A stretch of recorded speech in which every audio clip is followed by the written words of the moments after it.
ಸರಕು ಮತ್ತು ಸೇವಾ ತೆರಿಗೆ ಜಿಎಸ್ಟಿ ಸಂಗ್ರಹಣೆಯಲ್ಲಿ ರಾಜ್ಯ ದೇಶದಲ್ಲೇ ನಂಬರ್ 1 ಸ್ಥಾನದಲ್ಲಿದೆ ಎಂದು ಕಂದಾಯ ಸಚಿವ ಕೃಷ್ಣ ಬೈರೇಗೌಡ ವಿಧಾನಸಭೆಯಲ್ಲಿಂದು ಹೇಳಿದ್ದಾರೆ.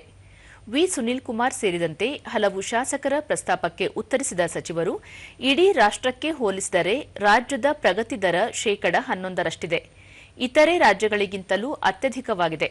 ದೇಶದಲ್ಲಿ ತಲಾ ಆದಾಯದಲ್ಲೂ ಕರ್ನಾಟಕ ಅಗ್ರಸ್ಥಾನದಲ್ಲಿದೆ.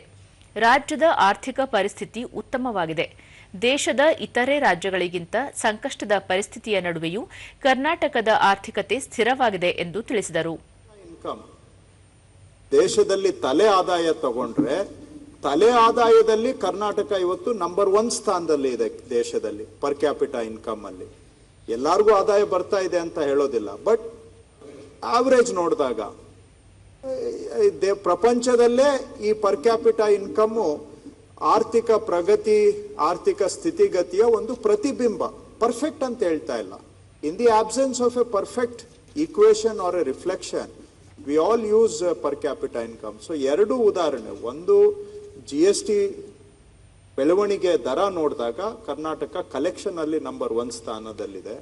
ಎರಡನೇದು ಪರ್ ಕ್ಯಾಪಿಟಾ ಇನ್ಕಮ್ ನೋಡಿದಾಗ್ಲೂ ಇದೆ. ಆದ್ರೆ ತಾವು ಹೇಳ್ತಾ ಇದ್ದೀರಾ ಭವಿಷ್ಯದಲ್ಲಿ ಇದರ ಏನಾಗ್ಬಹುದು ಅನ್ನೋದನ್ನ ವಿಚಾರ ಮಾಡಿ ಅಂತ. ಖಂಡಿತ ಇದ್ರ ಬಗ್ಗೆ ಇದೆ, ಬಟ್ ಕರ್ನಾಟಕ ಎಕಾನಮಿ ಚೆನ್ನಾಗಿ ನಡೀತಾ ಇದೆ.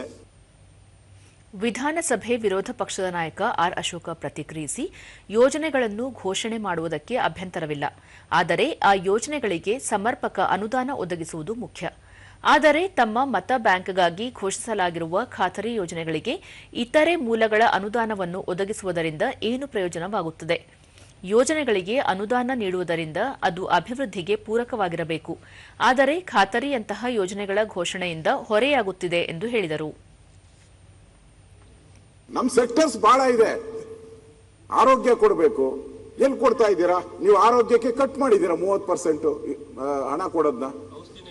ಈಗ ವಿದ್ಯಾಭ್ಯಾಸಕ್ಕೆ ಕೊಡೋದು, ಎಜುಕೇಶನ್ಗೆ 20% ಕಟ್ ಮಾಡಿದ್ದೀರಾ ನೀವು.